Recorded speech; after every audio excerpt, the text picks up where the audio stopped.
Dear viewers, welcome to this program once again. This is the Videocast hosted by Tanzania Bankers Association. Today we'll be speaking to the MD and CEO of Absa Tanzania, Mr. Abdi Mohamed. Mr. Abdi Mohamed is also a member of the Governing Council of Tanzania Bankers Association. Having this conversation with Mr. Abdi, and my name is Dan Soratandas. I work as the Director of Research, Policy and Advocacy at the Tanzania Bankers Association. Thank you very much. Mr. Abdi, you're welcome to the program. Thank you very much, Dan. Karibu sana to Absa House, and it's very good to have TBA with us here. Thank you very much. I'm happy to be here, and it's a great opportunity that we have met today, and we'll be talking about sustainability, sustainable finance, and financial markets in general. Thank you very much. Asante sana. Thank you. Maybe to start off, I would like to understand from your views how the two can go hand in hand. That we have aspirations of achieving financial inclusion, particularly through the formal platforms, the banking platform, and as you very much understand, financial inclusion through the banks has been low, and we would like to improve around that area. But we also have aspirations around sustainable finance as a country. What is your view? How do you think the two can go hand in hand? Thank you very much, Dan. I think when you look at these two topics, yes, you know, sustainability obviously is a very wide topic and it's a very wide subject. But financial inclusion, as you say, is very closely related. And the two actually have to go hand in hand. It's very hard to do one without the other. When you talk about sustainability, you are looking at sustainability from perspective of economic sustainability, social sustainability, environmental sustainability, and how we can ensure that the country and the world's development is sustainable. You can build on it, and you know, it's sustainable over the long term. Yes. Now, it's very hard to do that when a big part of the population is financially excluded and is not part of the financial system. Yeah. So it has to be a very important goal for us to improve financial inclusion. And you know, in Tanzania, as you say, a lot of work has been done. Yes. It's one of the few countries in Africa that has a financial inclusion framework. Yes. You know, that the regulator and all the stakeholders are measuring us against. Yes. And we continue to make good progress, but there is still a lot more work to be done. And I think that to truly achieve sustainability in our country and in the continent, we really have to look at financial inclusion as a critical pillar of this. Thank you very much, Mr. Abdi. You have talked about the relationship about sustainable finance and financial inclusion. I think I agree with you 100%. And one thing that I've noted is that there is an emergence of fintech. There is a fintech, if I can call it a fintech movement in Tanzania, and they're playing quite a significant role in how they can help financial inclusion, spearheading financial inclusion in the country, working together with the other financial institutions like the banks. Now, in one event, you were quoted saying that, you know, for Africa to achieve the aspirations in economic growth and trade, there's no way we can do it without the fintech. Yeah. Can you enlighten us a bit about that?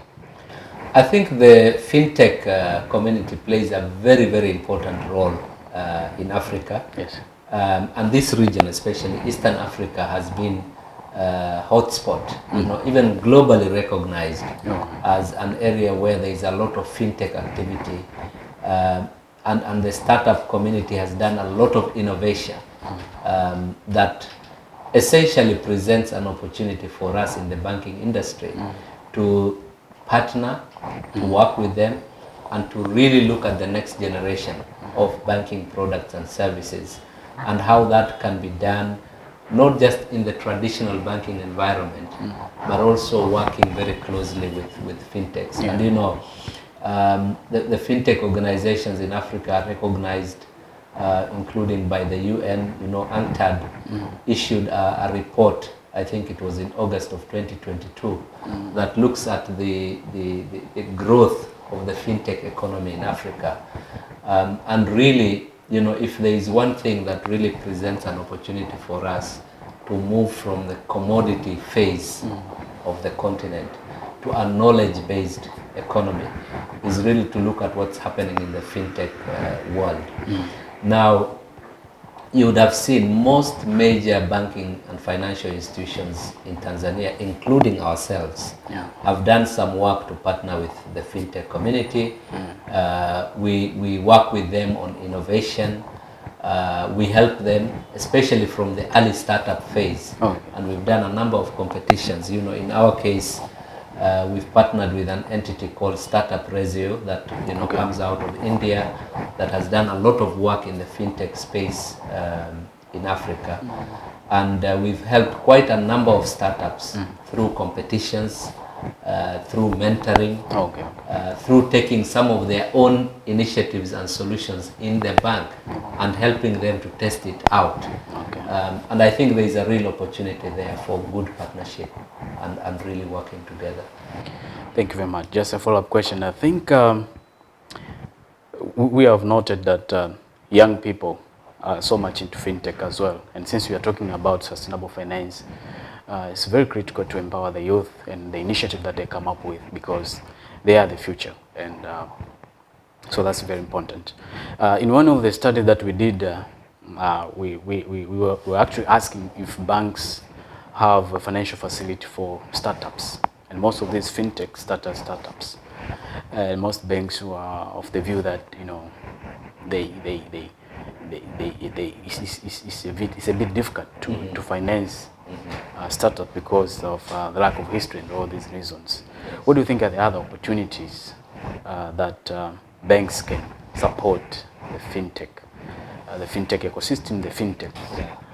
I think, of course, in the early phase, financing is always a challenge, because, you know, the financier, whether it is a bank or an equity partner who is you know, investing their own equity into the organization, is looking at the business model of this fintech, some of the ideas and initiatives they are proposing, and how presentable they are, etc.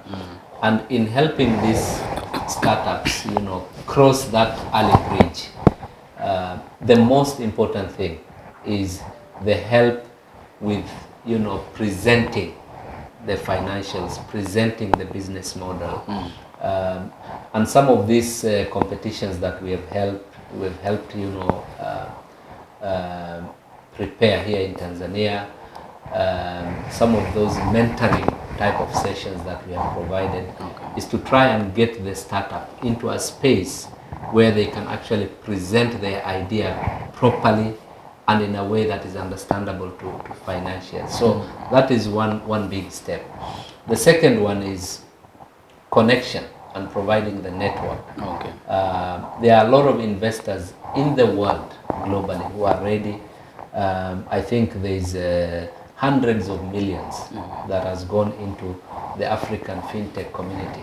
Even in the 2020, 2021 COVID years, there was still a lot of investment in fintech in Africa. So the financiers are there, they're available. It's about ensuring that the startups can also be presented in a way that attracts those funds. And the early stages is normally equity. Then once it goes to, you know, the second stage, where the fintech has started showing revenues, has started showing customer inflows, etc., you are now talking about a business that can be presented to a bank for financing in the normal way. So it's a long cycle, and what we have been trying to do is ensure that we are involved and we are supporting them through that cycle. One of the most remarkable documents published by Absa is the Financial Markets Index. And the 2022 report depicted that, once again, Tanzania is doing good, was ranked the 11th country out of 26 when it comes to financial markets depth index. And the areas that we did good includes sustainable finance, particularly the fact that there was a social bond that was issued in the market, but there were initiatives to liberalize the capital account. Looking at this report and these findings, where do you think the focus should be going forward? Yeah. Because as a market, we want to do even better when it Yeah. comes to financial markets. Yeah, I think first of all, the ranking is very good, as you say. You know, Tanzania, in terms of market depth, market maturity, has made a lot of progress, and this is a report that we do annually. There are a lot of positives in the Tanzania market. So if I give you an example on ESG and generally climate financing, the regulator recently issued very clear guidelines on the policies and internal procedures that banking institutions should adopt to be ready, in this space. I know that TBA itself has done its own piece of work, and there's a set of guidelines that have been issued from a bankers association perspective, which really helps from a self-regulation point of view. And there's quite a number of other initiatives that place us quite well. When you look at the capital market side, again, there is very clear guidelines on ESG on that front, and you've just mentioned the bond. Yes. But I believe personally that's just the beginning. There's a lot more opportunity to issue green bonds, for example, that helps us finance initiatives in the environmental space. Yes. The blue bond, which is about our oceans, etc. So there's quite a bit of opportunity there for us to deepen further and to ensure that we are improving the market, as we move along. So generally speaking, I would say a lot of progress has been made. Some work continues on the issues of the capital account, and that continues to be a conversation. But overall, when you look at the market in Tanzania, in terms of sustainable finance and generally in terms of the ESG agenda, I think a lot of progress has been made. Thank you very much. You have rightly mentioned recently issued guidelines by the central bank, which was quite a positive move, and the other initiatives that have been done. Now let's look at Absa. Are there any other initiatives at global and maybe at regional level around sustainable financing that you're currently undertaking or you have been undertaking? Yes, so Absa at a group level has had clear policies on ESG for some time now. And in fact, as we set up the local guidelines in Tanzania, we've played a very big part as part of the TBA to ensure that we are supporting the implementation locally. So we have a lot of already existing policies and procedures with which we are ready to help the industry and the TBA. Absa has had for a long time goals in the area of what we call shared growth, and we've had a lot of initiatives that help, for example, young people and young entrepreneurs to learn about business, to learn about record keeping, initiatives to improve financial literacy, something that we have done for a very long time. So that shared growth agenda is another big area that Absa has been involved in. We've also partnered with some of our customers that do similar initiatives in the market to help the startup community. So it's good you point it out, because this is a very key pillar for the Absa group, and it's an area that we've really focused on over a long time. Thank you very much. Now let's look at the opportunities that are potentially available in our market, the uptake of sustainable finance in our country. We are currently starting, and not very many banks, local banks, have taken this agenda up. Going forward, what do you think are the opportunities with regard to the uptake of sustainable finance in the country? I think we have a real opportunity because, sustainable finance and sustainability in general has received a lot of support internationally.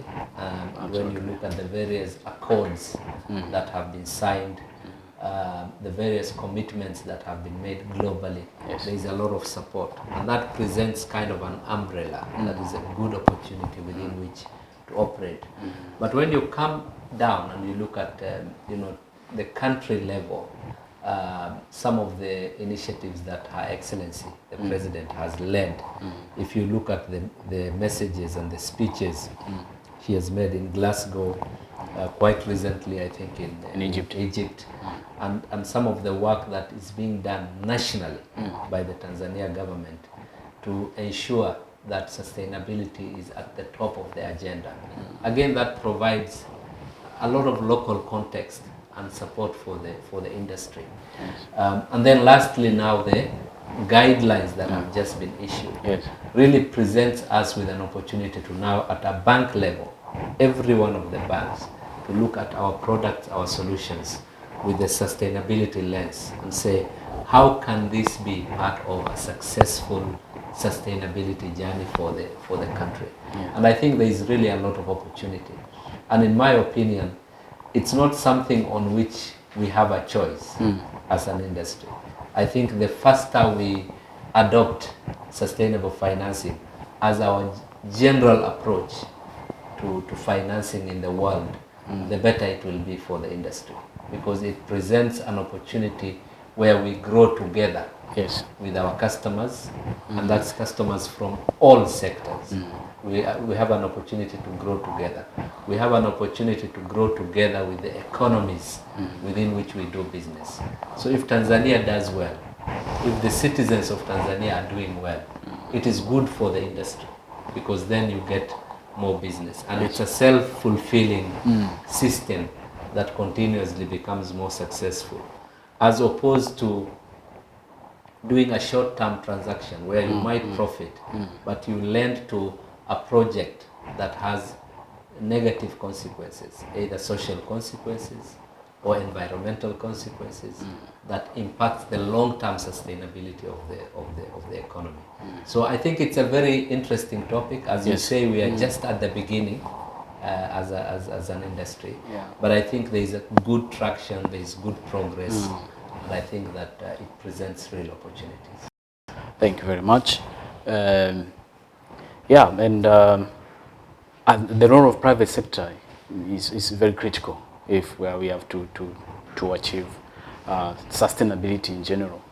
And Tanzania Bankers Association, as we have earlier on discussed, is keen on make sure that the uptake of sustainable finance is achieved in the industry. And now you are a member of the governing council as well of the Tanzania Bankers Association. What do you think, in the role, what role should the Bankers Association of Tanzania play towards, achieving the goal, sustainability, but by and large, promoting sustainable finance in the industry? Thank you, Dan. I think this is such an important point that you make, because sustainable finance, we look at it from a financier's point of view as the banking industry. But it is an ecosystem, and there is a lot of different partners and stakeholders. We talked about the global community, we talked about the government and governmental partners, but the wider private sector community is very important, because when we say sustainable finance, who are we financing? Most of the time, it is the private sector. And people are involved in different things. Some are involved in manufacturing, setting up manufacturing entities. Some are involved in energy, the oil and gas sector, etc. And each industry has its own unique challenges and unique views on this whole sustainability agenda.